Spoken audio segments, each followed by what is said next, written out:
Skywolves by Livy Michael. Out of the void. At first, there was only swirling mist, then shadows, then shifting lights, and finally her paws struck something solid and gritty as she was clambering upwards, out of the place of no return. Still holding the precious twig in her mouth, she scrabbled at the solid surface, her head and her shoulders in one world, and her rear end in quite another, and almost dropped back in as something thundered past. Shaken but undeterred, she scrambled onto the road and cowered in the blaze of lights, and there was another thundering roar. Lights, more lights, a noise such as she had never experienced before.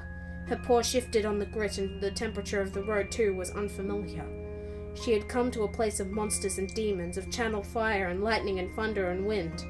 She flattened herself against the blast as another demon swept past, the heat and the stench. Where in the 9 worlds was she? Wherever she was, she couldn't go back. There, behind her, through the mist, lay the void, gently quivering. It made a soft sound that she could barely hear, as though it was lapping at the edge of this world.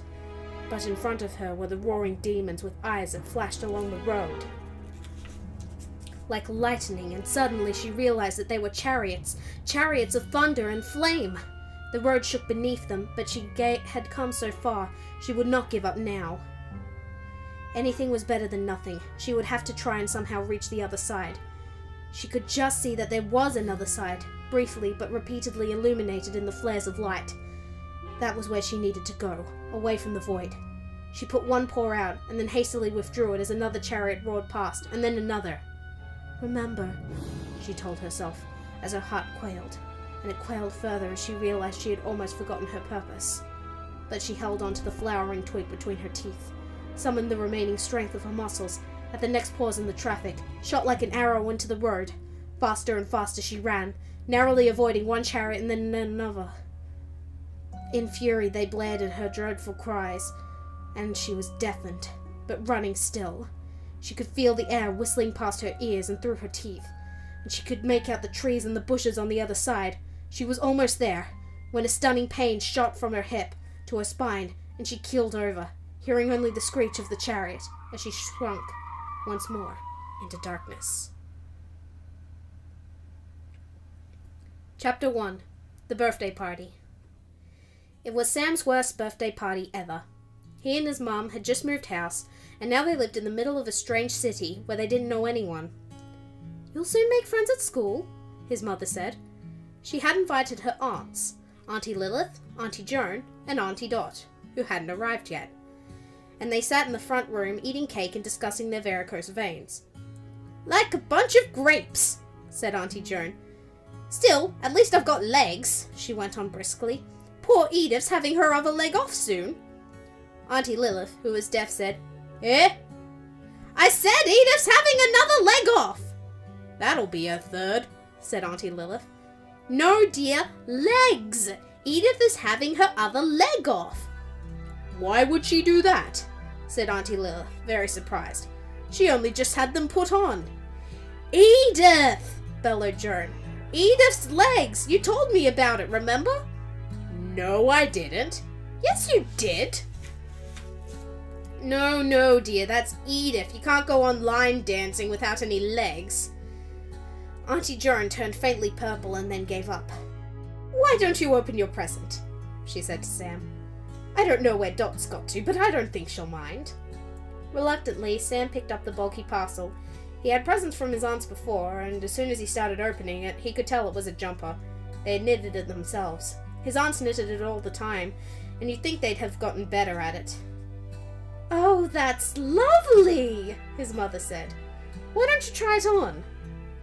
With a vast sigh, Sam pulled off his hoodie and tussled his way into the knitted jumper. It was about the right size for Auntie Lilith, who was a very large lady, and yet strangely the neck was too small. It took the combined efforts of both Sam and his mother to wrestle his head through, and then a mass of hairy wool fell to his knees. "You'll grow into it," his mother said, in an undertone. "How?" said Sam, and indeed the jumper was rather an odd shape. One arm seemed to be lower than the other, and it pouched out of the neck like a smock. "Such an unusual colour," his mother said brightly. Sam was just thinking about it as though someone had been sick down the front. "Scrambled egg," said Auntie Joan. "It was on offer at the shop, 16 balls for the price of one." "I saw it first," said Auntie Lilith. "Oh, no, you didn't." "Yes, I did." "No, you didn't.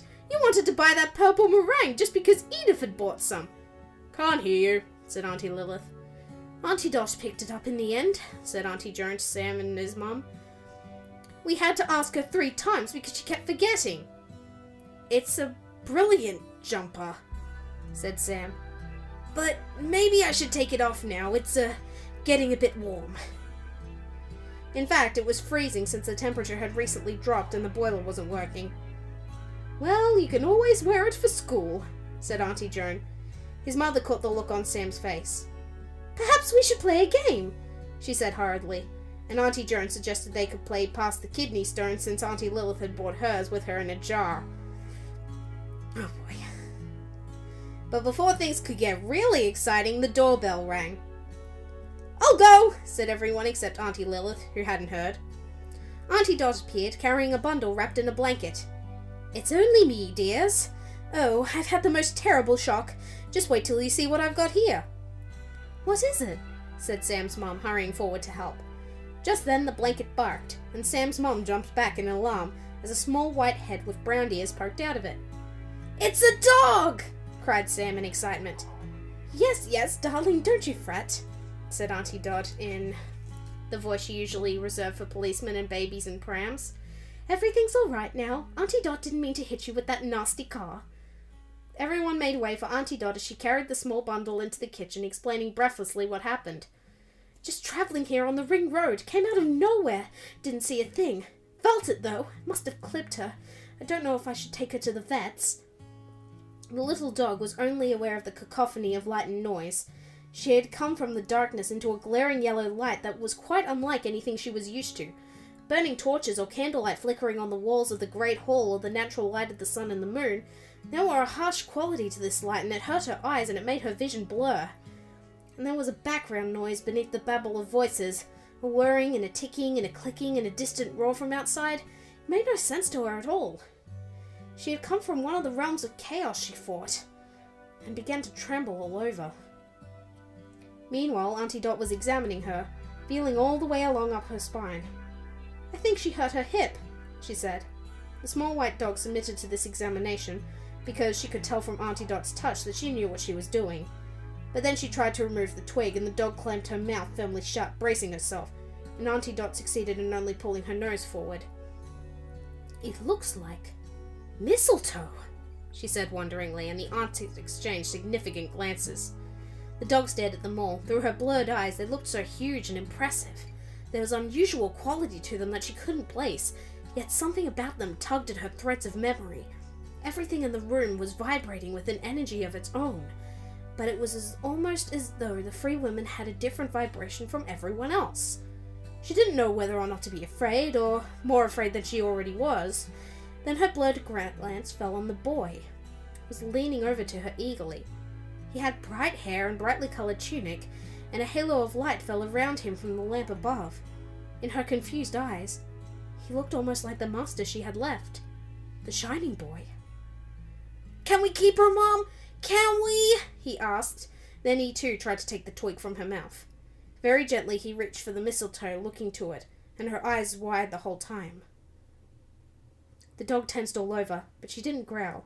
She could see herself reflected in each of his eyes, and she could see that he was thinking the same way, and as she had always been able to read her master's thoughts.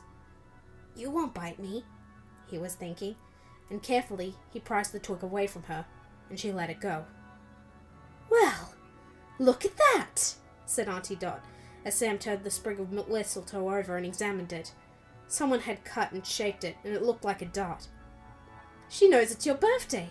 Maybe she'll grant you 3 wishes. Like a genie," said Auntie Jo. "Jenny," said the Sam, fondling the little dog's ears. "There's no point in giving her a name," said his mother at once. "We're not keeping her." But the little dog, who understood little of anything else, understood that she had been named. Naming was powerful magic. Once you were named, you were part of the world you had come to. and it was the strongest indication that she would stay. Maybe her mission was here now, she thought suddenly. Maybe she was needed here.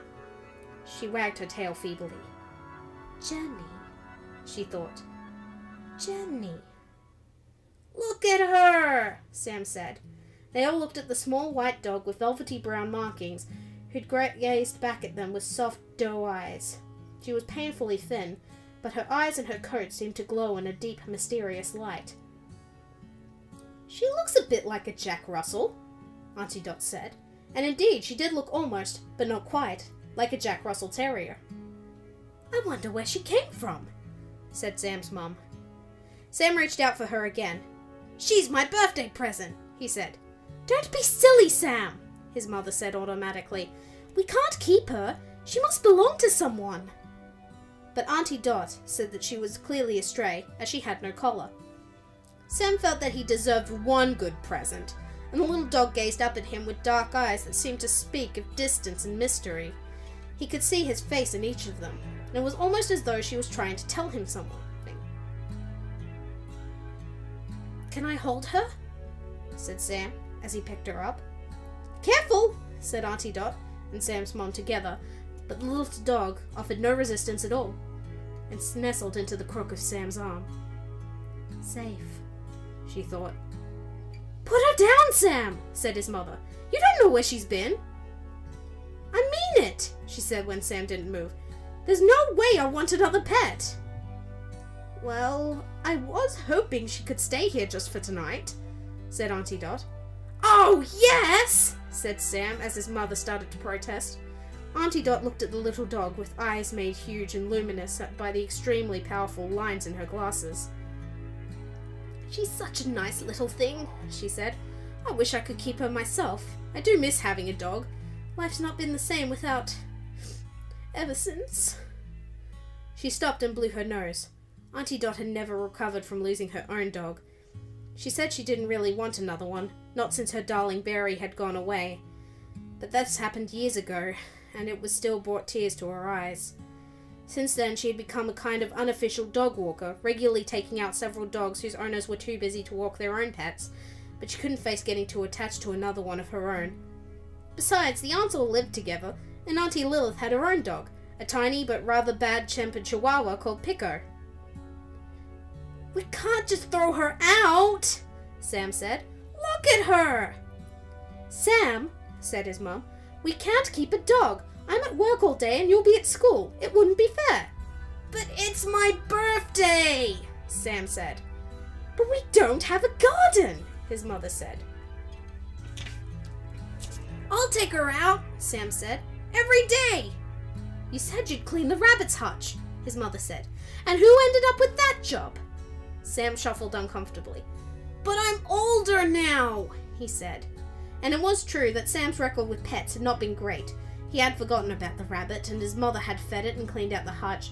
But Sam had forgotten to take it out and play with it, and eventually the rabbit got more and more snappy and unmanageable, and one day it had learned to open the hutch by itself. First they'd known about it, and then the rabbit had chased a postman up the tree.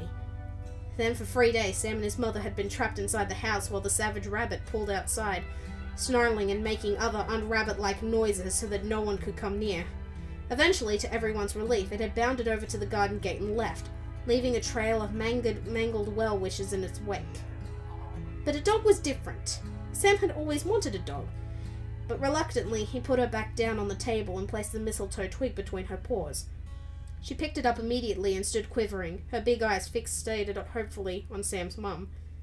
Dogs cost money, she said. Suppose she needs a vet. I'll pay, said Sam, with my pocket money, and his mother rolled his eyes. Have you any idea how much pocket money you'd need for that? She said. Please, said Sam.